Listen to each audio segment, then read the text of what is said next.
faly mifanatrika amintsika indray amin'ity androan'ity ary faly mitsidika ny tokantrantsika tsirairay avy amin'izao fotoana izao atao anatin'ity fandaharana miomana eo na amin'Andriamanitra ao ity laharana raiky amin'ny 20 sy 200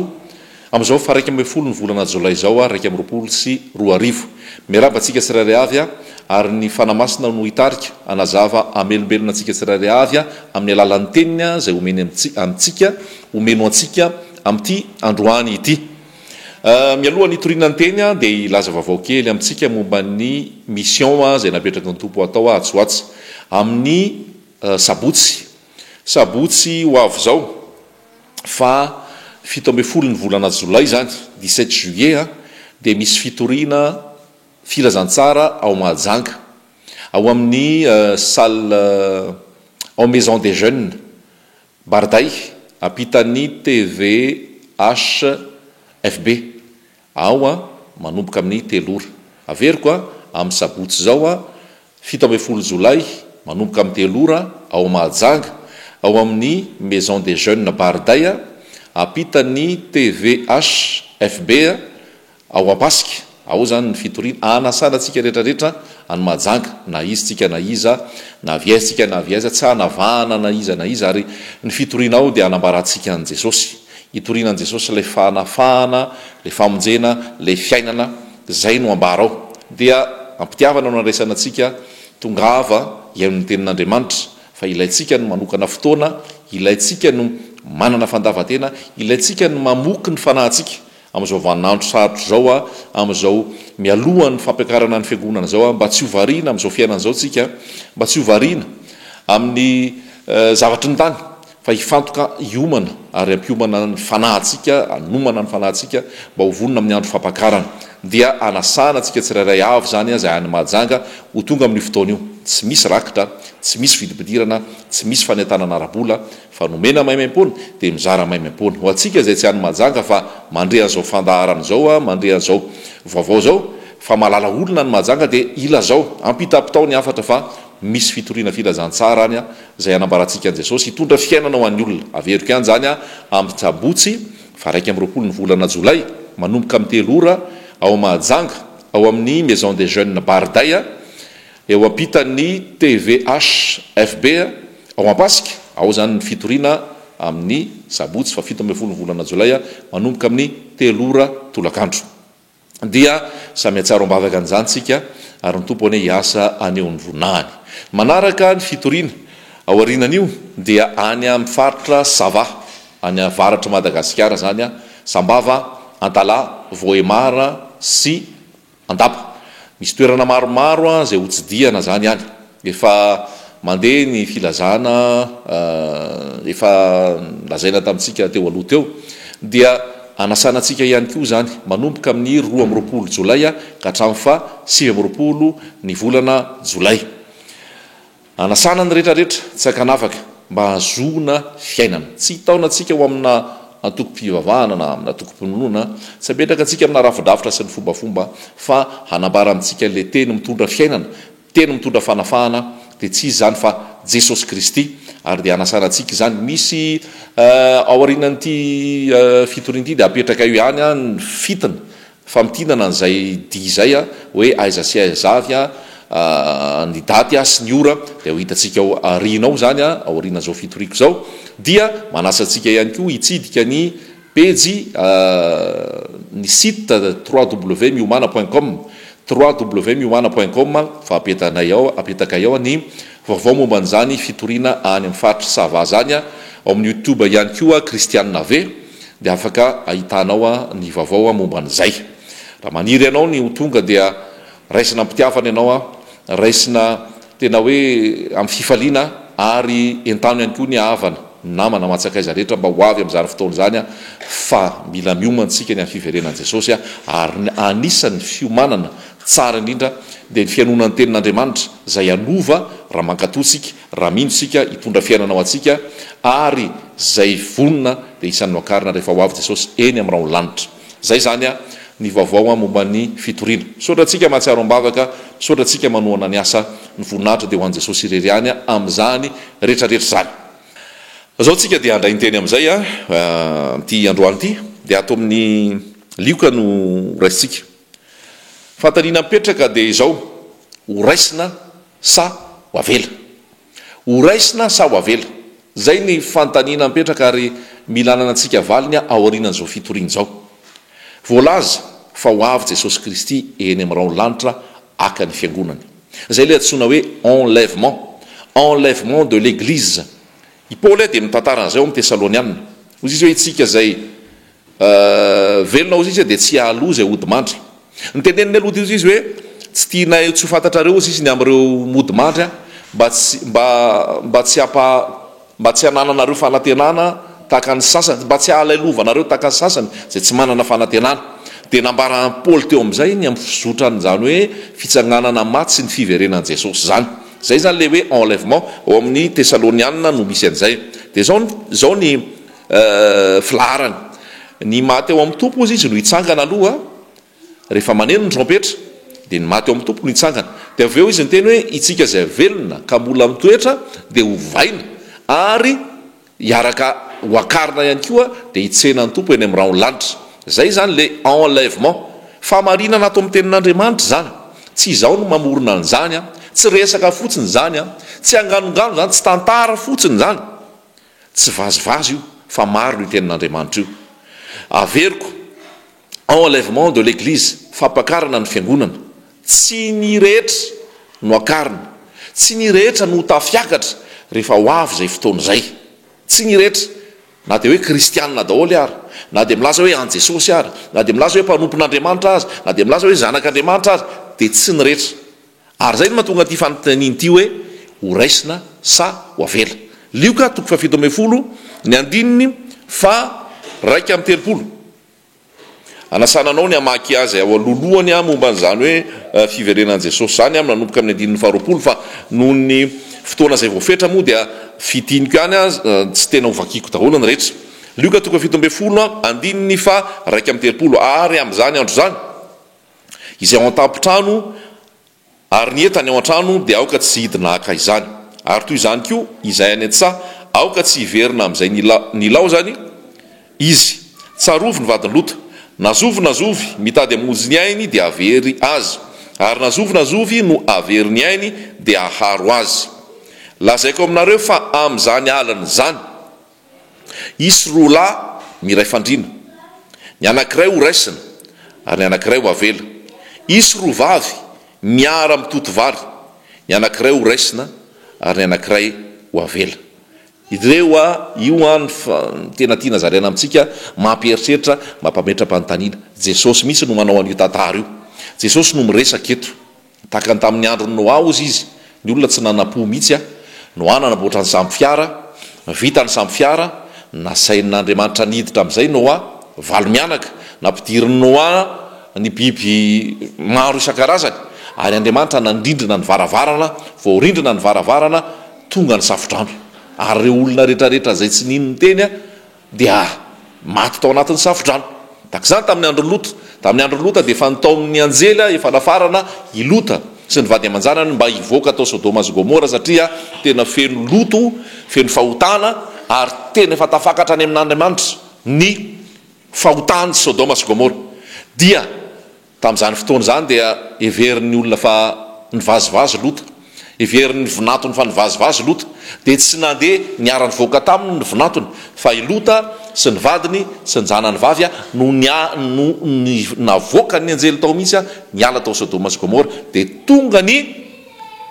avy solofara avy eo nandevina ny sodoma sy gomora dia zay ny lazainy jesosy mihitsy no miteny eo te tahaka ny tamin'ny andro noa tahaka ny tamin'ny andro lota dia isy fotoana ihany koa zay iverenany jesosy eny amin'ny rano lanitra enlèvement io resahako amintsika io zany hoe zavatra isy atsoatsy zany tsy hoe raha mahitany zavatra misy amin'izao fotoana tsika hoe ny aretina tsy mety foana ny valanaretina coronavirus tsy mety mahita fanafany hoe tena amezana anazy a ny toetrandro efa mivadika ny fiainan'ny olona efa mikorotana ny olona efa meratsy a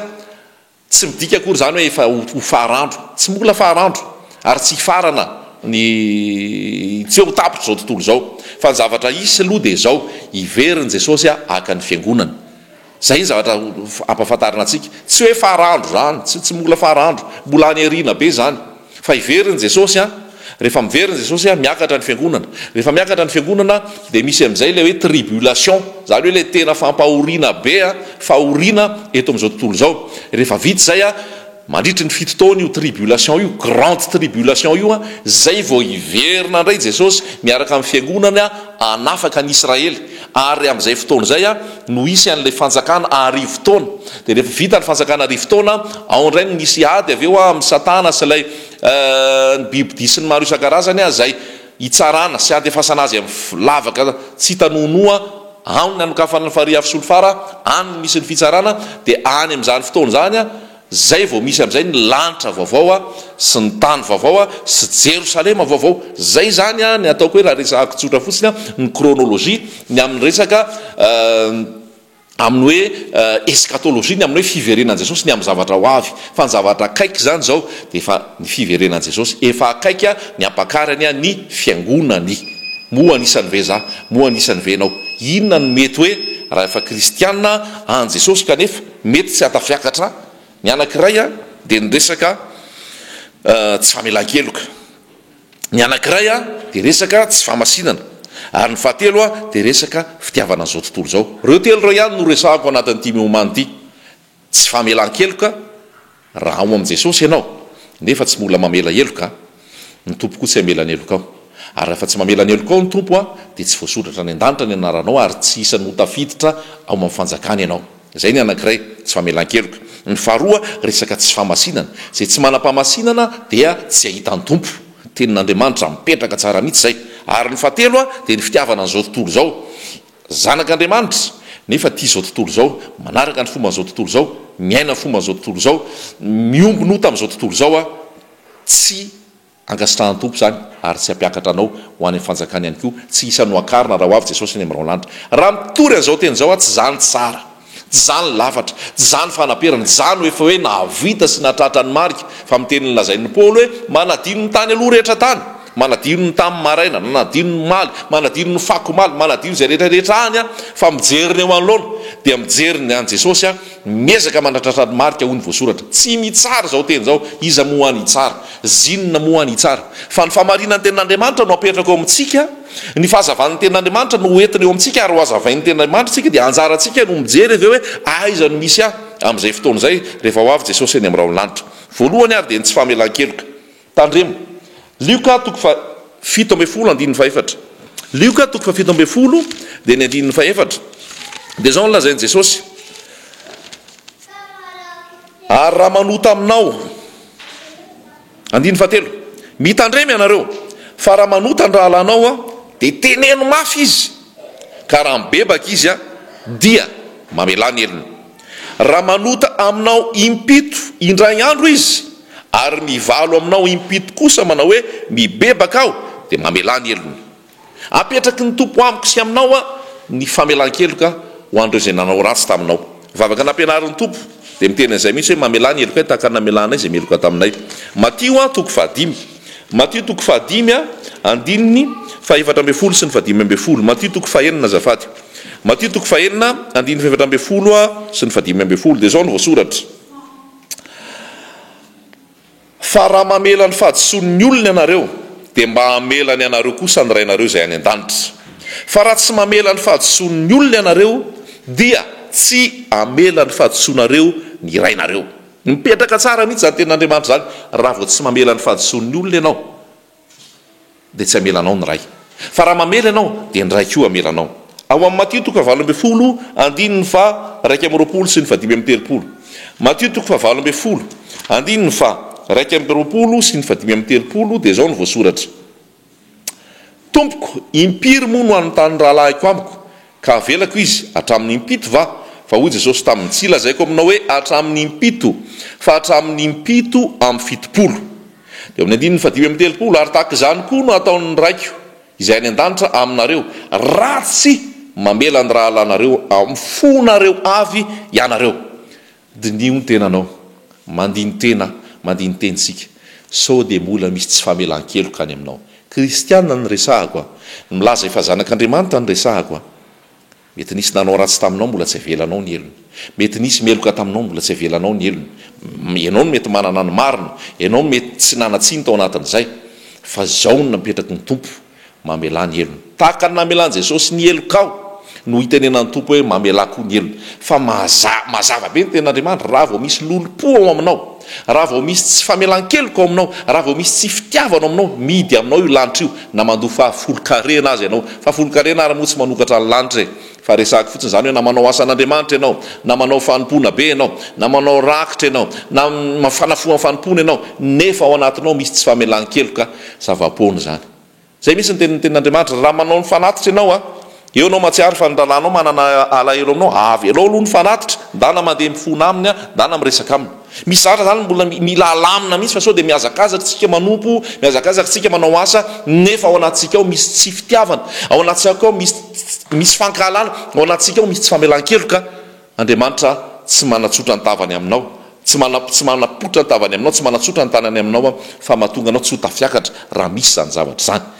Alamino zany régulé zao dia zao zany ny fahafantaranao ny fitiavan'i Jesosy, ny fahafantaranao ny famindram-pon'i Jesosy, ny fahafantaranao ny famelan-keloka nentin' Jesosy ho anao tena mbanao anatinao ny atonga anao amela ny eloky ny hafa rehefa avy eo. Satria ianao iza moa ianao navela eloka, tsy nitsinona any ianao hoe ny fahamarinanao dia tahaka ny fitafiana mihosin-dra, ny zavatra rehetra nataonao dia navelany tompo namindrany fo, ka raha namindrana fo ianao mbotsy amindra fo va. Anisany anankiray zany zay ny amin'ny resaka fiverenan'i Jesosy. Faharoa, fahamasinana. Ny fahamasinana tiako resahana be da be ny resaka fahamasinana fa ny amin'ny resaka hoe tokantrano imaso, concubinage. Raha milaza fa zanak'Andriamanitra kristianina nefa ao anaty concubinage. Inona ny concubinage? Miara mivady miara miray toerana ohatran'ny mpivady ary miaraka manao ny fomba ny mpivady nefa tsy vita nininy, tsy vita vodiondry, tsy vita fangatahana tany amin'ny ray aman-dreny, tsy vita soratra teo amin'ny fanjakana, tsy nisy dingana natao tao anatin'izany rehetra zany, kanefa miaraka tahaka ny fomba ny mpivady ary ao anaty tokantrano, ao anaty trano anankiray milaza nefa kristianina fijangajangana zany, ary fijangajangana makany amin'ny fahaverezana tsy azona ny famelan-keloka. Misy zanak'Andriamanitra mbola miaina ao anatin'izany, misy milaza ho kristianina pindro fa mbola miaina ao anatin'izany. Ny tompo mamery anao, tompo mameny fahasoavany anao, tompo mameny fanahany ahafahanao miala amin'izany. Ny manaraka ny amin'ny resaka fijangajangana, ten'Andriamanitra dia milaza ny Matthieu 5:20 milaza ny amin'ny hoe zay rehetrarehetra misaotra ny vadiny ka manambady hafa dia mijangajanga eo anatrehan'ny tompo. Divorce et remariage ny resahako. Ary zay rehetrarehetra manambady zay voasaotra ozy izy dia mijangajanga ihany koa. Sao dia ao anatin'izay ianao divorce et remariage. Tsy voaresako be zay zavatra zay fa voalaza ny tenin'Andriamanitra zany. Ny tompo amin'ny alalana anao ivoanao amin'izany raha ao anatin'izany ianao fa fijangajangana zany, ary mijangajanga hoy ny tenin'Andriamanitra dia tsy hiditra ny fanjakany lanitra. Ny fahatelo amin'izay dia ny fitiavana an'izao tontolo zao. Moa tsy fantatrareo va ozy izy fa fatrafinan'Andriamanitra ny fisakaizana an'izao tontolo zao, ka na iza na iza teo ho sakaizana an'izao tontolo zao fahavalon'Andriamanitra izy. Zany hoe le fitiavana an' Jesosy tsy miaroaro ny fitiavana an'izao tontolo zao, tsy miaroaro ao anatin'ny fomba an'izao tontolo zao. Mbola zavatra lehibe tena mbola lava be koa ny anazavana zany zao tontolo zao sy momba zao tontolo zao zany, fa fanamasina ny ibitsika aminao. Fa zay ny amaranako ny teny hoe anisany zavatra takin'ny tompo ny famelan-keloka, ny fandehanana fahamasinana tsy ao anaty fijangajangana, ny tsy fitiavana zao tontolo zao aza manaraka ny fanao zao tontolo zao izy Paoly amin'ny Romanina 12 jaona dia milaza an'izay hoe aza ty zao tontolo zao na zay zavatra hita amin'izao tontolo zao tenin'Andriamanitra zany, fa mila miverina ny fahamarinana tsika. Isan'ny okary renao sa isan'ny tavela, fa raha mbola mitoetra ao anatin'ireo tsika ny tenin'Andriamanitra marina tsy ho tafakatritsika, na inona zavatra ataotsika, na inona asa fanompoantsika, na inona titratsika. Fa androany mbola misy ny fotoana, fa ny fotoana ny famindrapo, fa ny fotoana ny fahasoavana. Rehefa tapa-kevitra ianao manenina ny amin'ny ota, ny fanamasina mitoetra, fanamasina na manome hery, Jesosy manokatra lalana ivoahanao amin'ireo ahafahanao miaina araka ny tenin'Andriamanitra. Fa efa vita ny famonjena, efa nitondra fanafahany Jesosy teo amin'ny azy fijaliana, efa nandatsaka ny rano izy ho dioviny ianao fahotanao rehetrarehetra, amin'ny tsy fahamarinanao rehetra, amin'ny helokao rehetra, ary manome hery izy ao anatinao ny herin'ny fanamasina ahafahanao manohatra miala amin'izany aloha, ary manohatra an'izany tsy hiverina amin'izany tsony satria mahery ny fanamasina ao anatinao. Ary torolalana toroko anao zany hoe mibeba manatona an' Jesosy marina, manekeloka ary mandraisa ny fanamasina avy aminy mandehananao rahaka ny fahamasinana ary tsy ho tampoka aminao ny fiverenana tampoka ihany fa efa tafahomana ianao dia ny jesosy hiasa ho aza ny voninahitra ho aza ny saotra amaranako azy averiko ihany fitoriana amin'ny sabotsy fa 17 ny volana jolay ao Mahajanga ao amin'ny maison des jeunes Barday apitan'ny TVHFB ao Mapasika manomboka amin'ny telora fitoriana ny filazantsara anasana antsika rehetrarehetra ary tano ny havana apita-pitaony afatra mba hazoantsika mandreny tenin'Andriamanitra maimaim-pony zany tsy misy rakitra tsy misy fidibidirana tsy misy fanentanana arabola fa Jesosy amin'ny izy azy no zaraintsika ao mba hazoantsika tsirairay avy fiainana mandra-piresaka indray fiadanana fahasoavana ho amin'ny tsirairay avy voninahitra dia ho an'i Jesosy Kristy irery ihany amen.